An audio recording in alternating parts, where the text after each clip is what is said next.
Hi, my name is Gautam and I actually stay in Markajgir itself. Like, I had this back pain.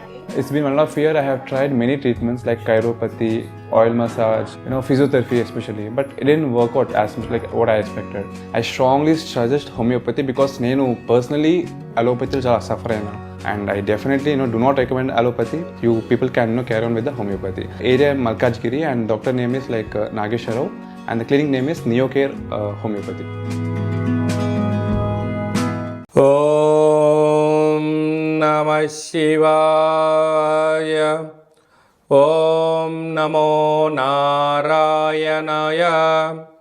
Karma Nivarana Naradrushti Nivarana Kala Bhairava Namo Namaha. Om Guru Aristetu Samprapte Guru Pujancha Karayet Guru Dhyanam Pravakshami Putra Pidopa Upashantaye Hari ఓం. మా ఛానల్కి స్వాగతం. చూస్తున్న వీక్షకులకు ప్రేక్షకులకు ప్రియ కాళభైరవ భగవద్బంధులకి స్వాగతం పలుకుతూ మమ్మల్ని ఎంతగానో ఆదరిస్తూ ఉండబడినటువంటి ప్రియ సోదరీమణులు అందరికీ కూడా దేవగురు బృహస్పతి యొక్క ఆశీస్సులను కోరుకుందాం. నర్మదా నది పుష్కర సందర్భంగా గురు భగవానుడు మేషరాశిలో నుంచి వృషభ రాశిలోకి సంచారం చేయడం జరుగుతుంది. మే 1వ తారీఖు 2024 నుండి ఏడాది కాలము వృషభ రాశిలో గురు భగవానుడు సంచారం చేయడం జరుగుతుంది. అంటే దేవగురు బృహస్పతి అనగా దేవతలకే గురువు కనుక ఒక్కొక్క నదికి ఒక్కొక్క సంవత్సరం పుష్కరం రావడం జరుగుతుంది. అలాగా ఆ నదికి మళ్ళీ తిరిగి 12 సంవత్సరాలకు పుష్కర స్నానం చేయడం జరుగుతుంది. కనుక ఈ నర్మదా నదికి 12 సంవత్సరముల తర్వాత గురువు అక్కడ వృషభ రాశిలో సంచారం చేయడం వల్ల నర్మదా నదిలో పుష్కరాలు జరుగుతున్నాయి. కనుక ఈ యొక్క నర్మదా నది ఎక్కడ పుడుతుంది అయ్యా అంటే మధ్యప్రదేశ్లోని అమర్కంట్ అనే ప్రాంతంలో జన్మించి ఆ మధ్యప్రదేశ్ అంతా ప్రవహిస్తూ ఓంకారేశ్వర జ్యోతిర్లింగేశ్వర క్షేత్రంగా అక్కడ ప్రవహిస్తూ తదనంతరము అనేక నదులలో కలిసి సముద్రాల్లో కలవడం జరుగుతుంది. కనుక మనమందరము కూడా పుష్కర స్నానాన్ని ఆచరిద్దాం. ముక్కోటి దేవతలు స్నానం చేయడానికి వస్తారు కనుక వారి ఆశీస్సులు మనం కూడా పొందుదాం. గురువు యొక్క ఆశీస్సులు మనం కూడా పొందుదాం. కనుక వీలైనంత వరకు మనిషికి కింద 16 పనులు పైన 16 పనులు ఎలా ఉంటాయో వీలైతే 32 పుష్కర స్నానాలు చేయడం యోగం. కుదరలేదు కనీసం 16 షోడశ అంటారు. దైవోపచారము, శక్తి ఉపచారము, భక్తి ఉపచారం, మన ఉపచారము 4 నలుగులు కలిపితే 16 ఎలా అవుతాయో షోడశ అనగా గురువు యొక్క సంఖ్య కూడా 16 అనేది ఉంటుంది. వీలైనంత వరకు మనం పుష్కర స్నానాలు చేద్దాం, ఆధ్యాత్మిక చింతనను పొందుదాం. ఎవరి యొక్క జాతకంలో గురువు లగ్నంలో ఉన్నారు ఆధ్యాత్మిక చింతన, 2వ స్థానంలో ఉన్నారు ధనలాభం, 3వ స్థానంలో ఉన్నారు తల్లిదండ్రుల యొక్క ఆస్తిపాస్తులు ఆశీస్సులు, అర్ధాష్టమంలో ఉన్నాడు అన్నింటా ఇబ్బందులు, సంతాన స్థానంలో గురువు ఉన్నాడు మంచి పుత్రిక సంతాన యోగం, పిల్లల ద్వారా వీరికి యోగం, 6వ స్థానంలో గురువు ఉన్నాడు రుణభయం, రోగభయం, శత్రుభయం, 7వ స్థానంలో గురువు ఉన్నాడు విదేశానము, వాహన సౌఖ్యము, నూతన వస్త్రాలు, అష్టమంలో గురువు ఉన్నారు ఆర్థిక ఇబ్బందులు, చదువులో చదువుకోకపోవడం, మతిమరుపు, అనేక ఇబ్బందులు, భాగ్యస్థానంలో గురువు ఉన్నారు వివాహతనంతరం వీరికి యోగం పట్టడం, రాజ్యస్థానంలో గురువు ఉన్నాడు వృత్తులు, ప్రభుత్వ ఉద్యోగస్తులు, గ్రామ రాష్ట్ర దేశ ప్రపంచ స్థాయి వరకు ప్రాచుర్యం చెందడం, లాభంలో గురువు ఉన్నాడు అన్నింటా మట్టి పట్టుకున్న రియల్ ఎస్టేట్ వ్యాపారం చేసిన వారికి కోట్లు రావడం, వ్యయంలో గురువు ఉన్నాడు ఆధ్యాత్మిక చింతన, తీర్థయాత్రలు, సేవా ధార్మిక కార్యక్రమంలో జీవనాన్ని పొందడం జరుగుతూ ఉంటుంది.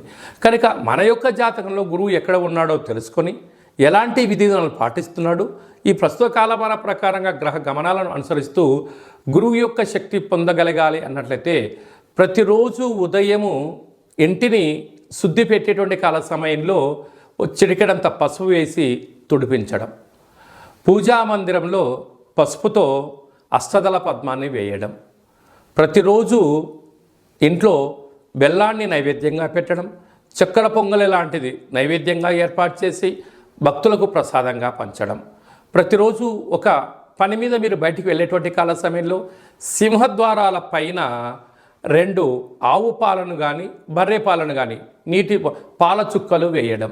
అలాగా శుభ కార్యక్రమం గుండాను చేయడానికి వెళ్తున్నప్పుడు తీపి పదార్థాలైనటువంటి లడ్డును కానీ మైసూర్ పాకును కానీ ప్రసాదంగా స్వీకరించి వెళ్ళడం. ప్రతి గురువారం పూట శ్రీ మేధా దక్షిణామూర్తి స్వామి యొక్క దేవాలయంలో అభిషేకం చేసుకోవడం, శనగపప్పుతో కూడుకున్నటువంటి బొబ్బట్లను తయారు చేయించి భక్తులకు ప్రసాదంగా చేయడం. ప్రవహించే నీటిలో ఒక పసుపు రంగు క్లాత్లో ఒక కొబ్బరికాయను ఏర్పాటు చేసి 16 రూపాయి బిళ్ళలను నాణ్యంగా ఏర్పాటు చేసి 16 పసుపు కొమ్ములు అందులో ఉంచి ఒక సంపూర్ణంగా బృహస్పతి భగవంతుడికి ముడుపు అని చెప్పి 16 రోజులు మీ ఇంట్లో పెట్టుకొని ప్రవహించిన నీటిలో వేయండి, కష్టాలన్నీ తొలగిపోతాయని చెప్పి గమనించగలగాలి. మీ యొక్క పిల్లల చదువులు, అభివృద్ధి, గజ సన్మానము, రాజ సన్మానాలని కూడా మీ సొంతం అవడం జరుగుతుంది. ప్రతి గురువారం పూట పసుపు రంగు వస్త్రాలు ధరించేయండి. ఇంట్లో వీలైనంత వరకు మీరు పడుకునేటువంటి బ్లాంకెట్ కానీ ఇంట్లో పసుపు రంగు ఒక బల్బును ఉంచుకోండి, గురు యోగ్యత కలుగుతుంది. వీలైనంత వరకు చందనం బొట్టును ధరించండి, పసుపు వస్త్రాలను వేసుకోండి.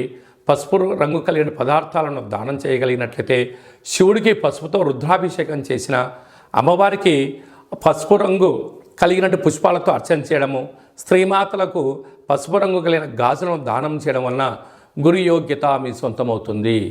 ఇదల్లా మాకు కుదరదు అనుకుంటున్న వారందరూ ఈ కింది నెంబర్ సంప్రదించినట్లయితే కాళభైరవ స్వామి వారికి మీరు అనుకుంటున్న మీ యొక్క జన్మ నక్షత్రం రోజున ఇలా పూజ చేసి ప్రసాదంగా ఏర్పాటు చేసి కాళభైరవ సేవకులకు ప్రసాదాన్ని దానం చేయడం వలన మీ కర్మ అంటే సంచిత కర్మ, ప్రారబ్ధ కర్మ, ఆగమిక కర్మ కూడా తొలగిపోతుందని చెప్పి గమనించాలి. మీనరాశి వారికి 12 సంవత్సరాల తర్వాత దేవగురు బృహస్పతి వృషభ రాశిలో సంచారం చేయడం, తృతీయ స్థానంలో ఉండడం వలన తల్లిదండ్రుల యొక్క ఆస్తి, అన్నదమ్ములతో స్నేహభావము, అంకిత భావంగా ఉండడం, పార్ట్నర్షిప్ వివాహ కార్యక్రమాల్లో అన్నింటా విజయం మీ సొంతం కాబోతుంది.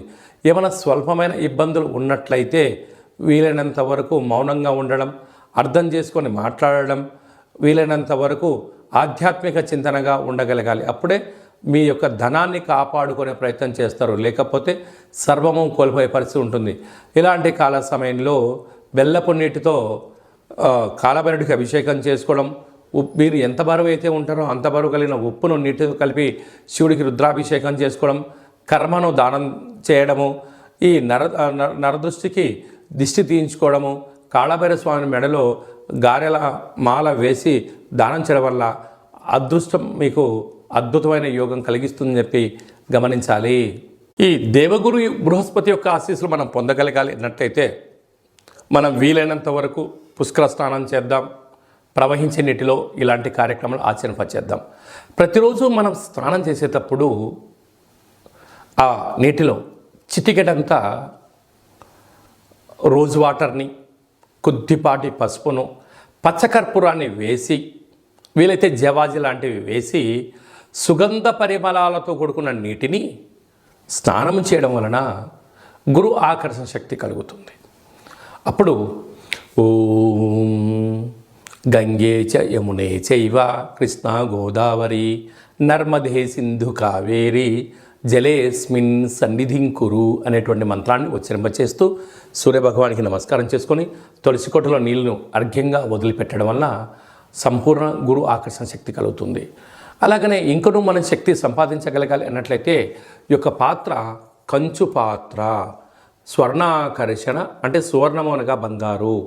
బృహస్పతి బంగారుకు ప్రతిరూపం అవడం వలన ఈ యొక్క అక్షయ పాత్రను మనం ఇంట్లో పెట్టుకొని ప్రతిరోజు పూజ చేసిన తదనంతరం ఇలా శబ్దం చేయడం వలన ఓంకార శబ్దం రావడం జరుగుతుంది.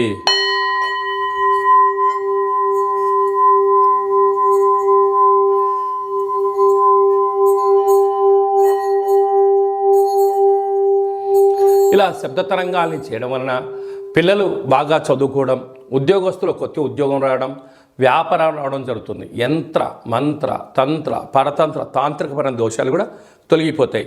ఈ స్వర్ణాకర్షణ అక్షయ పాత్రతో పాటు కాలభైరవ స్వామి యొక్క పిరమిడు, డాలరు, కంకణము, ఒక బృహస్పతికి సంబంధించినటువంటి పూజ, అలాగనే మీకు కాళభైరవ హోమాన్ని వాట్సాప్ ద్వారా ప్రత్యక్షంగా చూపిస్తూ చేయించడం జరుగుతుంది. ఆసక్తి గలవారు ఈ కింద నెంబర్ని సంప్రదించగలరు.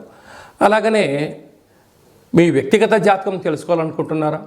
మీ పేరు, డేట్ ఆఫ్ బర్త్ డీటెయిల్స్ రాసి పంపించినట్లయితే 100 సంవత్సరాల జాతకాన్ని కూడా రాసి పంపించడం జరుగుతుంది. సంపూర్ణమైనటువంటి బృహస్పతి యొక్క ఆశీస్సులు ఇంకొంచెం కలగాలి అన్నట్లయితే పుష్కర స్నానం చేయగలిగితే చేయండి. చేయలేనటువంటి వాళ్ళు ఎవరైనా ఉన్నట్లయితే ఈ కింది నెంబర్ని వాట్సాప్ ద్వారా సంప్రదించగలిగినట్లయితే మీకు పుష్కరుడి యొక్క పూజా కార్యక్రమాలు, గతించిన పెద్దవారి యొక్క గోత్రాలను పంపించగలిగినట్లయితే వారికి అక్కడ పిండ ప్రదానాలు ఆ కార్యక్రమం ఏర్పాటు చేయించి ప్రసాదంగా కూడా ఏర్పాటు చేయడం జరుగుతుంది. పెద్దవారి యొక్క ఆశీస్సులు మనకు శ్రీరామ రక్ష అని చెప్పి గమనించాలి. అందరికీ దేవగురు బృహస్పతి యొక్క ఆశీస్సులు ఉండాలని కోరుకుంటూ ఆశీర్వచనం. ఓం రాజాదిరాజాయ ప్రసహ్య సాహినే నమో వయం వై శ్రవణాయ కుర్మహే సమే కామాన్ కామకామాయ మహ్యం కామేశ్వరో వై శ్రవణో యదదాతు కుబేరాయ వై శ్రవణాయ మహారాజాయ నమః.